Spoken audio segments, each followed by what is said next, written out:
அனைவருக்கும் வணக்கம். மதா பிதா குரு தெய்வங்களை வணங்கி எம்பெருமான் ஸ்ரீ உச்சிஷ்ட மகாகணபதி வணங்கி அனைவருக்கும் நீண்ட ஆயுள், நிறைந்த செல்வம், உயர்ந்த புகழ், மெய்ஞானம், பேரறிவு, பிரபஞ்ச ஞானம், பிரசன்ன அறிவு அனைத்தும் நிரம்ப கிடைக்கட்டும் என்று இறைவனை வேண்டிக் கொள்கிறேன். அனைவருக்கும் எனது மானசீகமான வாழ்த்துக்கள், மானசீகமான அவசியம். அனைவரின் ஜிகஸ்டோ அன்போடு வரவேற்கிறாங்க. நம்ம இன்னைக்கு பார்க்க போற பதிவு லக்கணத்தில் நிற்கக்கூடிய கிரகம் அல்லது லக்கணத்தை ஆளக்கூடிய கிரகம் அப்படிங்கிறத பார்க்கிறோம். லக்கணத்துல எந்த கிரகம் நிற்கிறதோ அல்லது லக்கணத்தை எந்த கிரகம் பார்க்கிறதோ அந்த கிரகம் நம்ம லக்கணத்தை இயக்கக்கூடிய முக்கியமான கிரகமா இருக்கு அப்படிங்கிறது என்னுடைய அறிவின் கருத்து, என்னுடைய ஸ்தாம்பம் கூட. இதுல லக்கணத்துல ஒன்றுக்கு மேற்பட்ட கிரகம் இருந்தா என்ன பண்றது அப்படின்னு ஒரு கேள்வி. கொஞ்சம் உதாரணமா ஒரு மேச லக்கணம், அதுல ஒரு 3 கிரகம் இருக்கு. அப்புறம் அந்த 3 கிரகத்துடைய தாக்கமே அந்த லக்கணத்துக்கு இருக்கும். மேச லக்கணங்கிறது அதோடைய அதிபதி செவ்வாய். அந்த செவ்வாய் மேசத்துல இல்லாம மேசத்துல சூரியன் சுக்கிரன் புதன் இருக்குன்னு வச்சுக்கோ.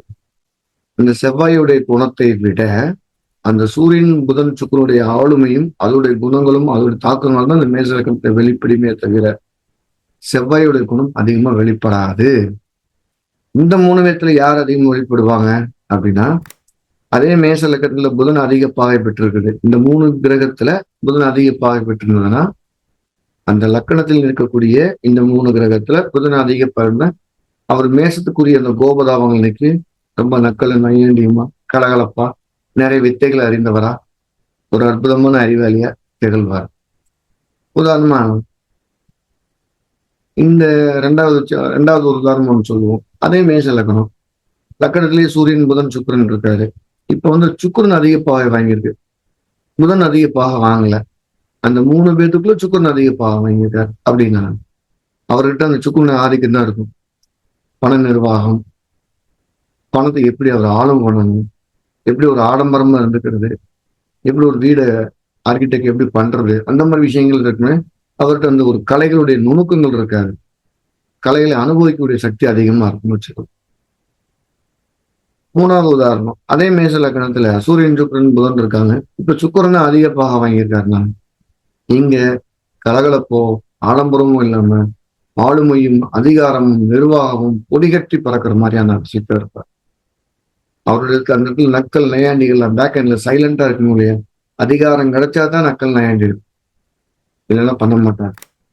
அப்ப லக்கணத்தில் எந்த கிரகம் இருக்குதோ அதோடைய ஆளுமை தான் ரொம்ப அதிகமா இருக்கும்.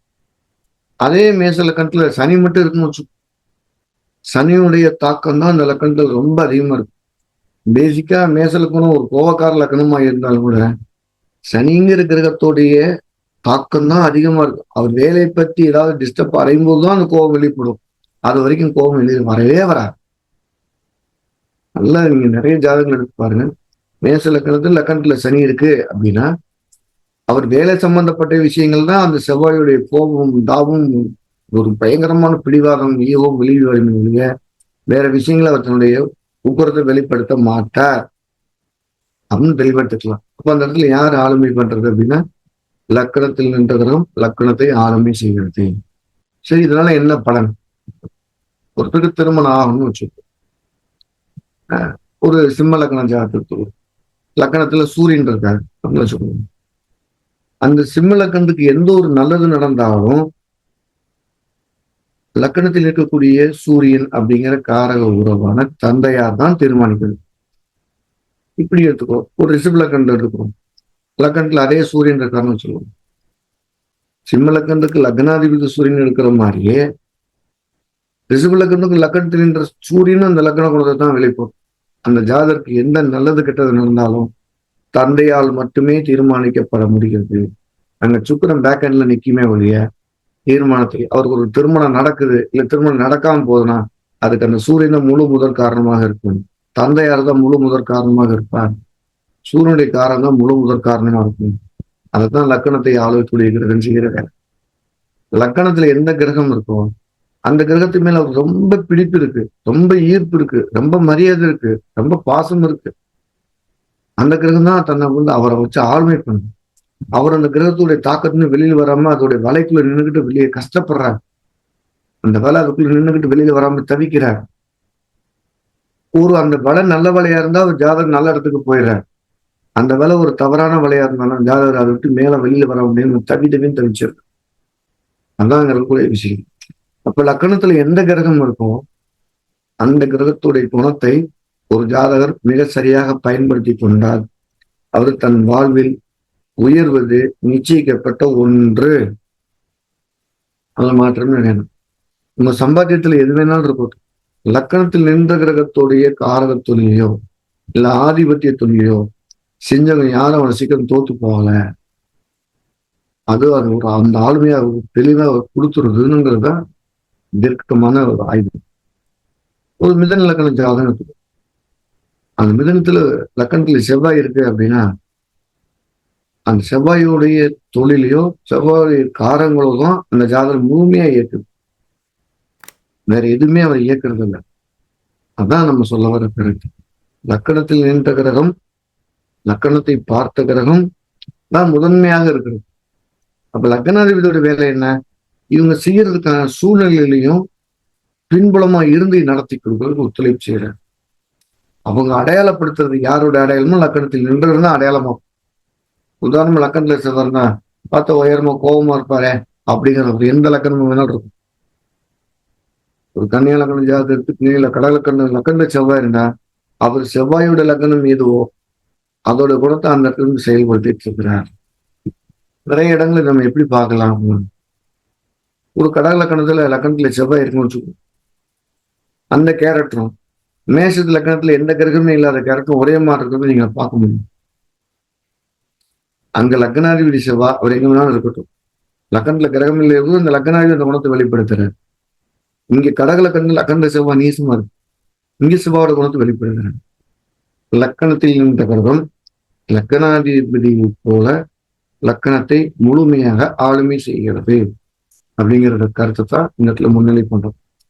அந்த லக்கணத்தில் நின்ற கிரகம் தான் அந்த ஜாதகருடைய வாழ்க்கையில அவருடைய வாழ்வில் ஆதாரமான வருமானத்திற்கும் அவருடைய குணநலங்களுக்கும் முக்கியமாக முடிவெடுக்கக்கூடிய இடங்களையும் அவர் கையை பிடிச்சி அழைத்து செல்லக்கூடிய முக்கியமான கிரகங்கள் ஒன்றாக இருக்கிறது அப்படிங்கிறதான் விஷயம். அதோடைய தசாபத்திகள்ல ஜாதகருடைய குணங்கள் மேலோங்கி இருக்கிறது. அவருக்கு அப்ப ஈகோ வருதுன்னா வருது, அவர் தான் அப்படிங்கிறத காட்டுறாருன்னா ஆமா காட்டுறாரு, தன்னுடைய தனிப்பட்ட குணத்தை மேன்மைப்படுத்துகிறாரு, அதெல்லாம் சொல்லலாம். சோ லக்கணத்தில் நின்ற கிரகங்களுடைய ஆளுமை லக்கணாதிபதியை விட அதிகமா இருக்கிறது அப்படிங்கிறதுதான் என்னோட ஆய்வு. நீங்களும் அதை பயன்படுத்தி பாருங்க.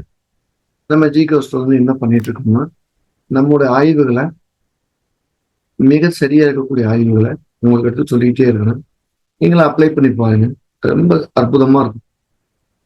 நம்ம வெற்றிக்கு நம்ம ஜோதிடத்தை எப்படி பயன்படுத்த முடியும் அப்படிங்கிற அந்த ஆய்வுல என்னோட ஆய்வு பணிகளை உங்களுக்கு தொடர்ந்து முன்னிலைப்படுத்தி சொல்லிக்கிட்டே வரோம்.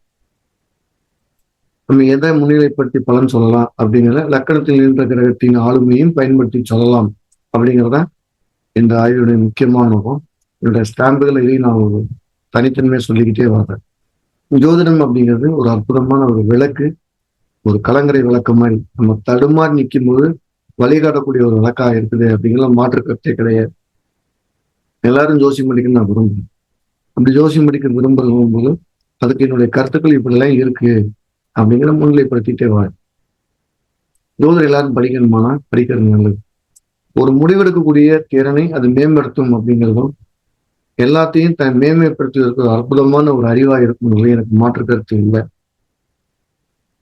எல்லாருக்கும் ஜோதிடம் போய் சேரணுங்கிறதுக்காக ஜோதிடத்தை எளிமைப்படுத்தி அதிக கணிதம் இல்லாம ஒரு பாடத்திட்டத்தை வழிமுறைப்படுத்தி தொடர்ந்து வகுப்பு நடத்திட்டு வரோம். படிக்க விருப்பம் இருக்கவங்க ஆகஸ்ட் 15 ஆன்லைன் வகுப்பாக நடக்க காத்திருக்கிறது. இந்த வகுப்பு சேரணும் கீழே நம்பரை தொடர்பு முன்பதிவு செய்து கொள்ளலாம். ஜோதிடம் ஒரு அற்புதமான வழிகாட்டி எல்லா ரூபத்திலும் நீங்க பயன்படுங்கிறது. நீங்க உங்க ஜாதகங்கள்லாம் எடுத்து நான் சொன்னதை செக் பண்ணி பாருங்க, சூப்பரா பயன்படும். அதை மேம்படுத்துவதற்காக தொடர்ந்து இந்த ஆய்வு விதிகளை பயன்படுத்தி பார்ப்போம். மீண்டும் அடுத்த பதிவுல சந்திப்போம்.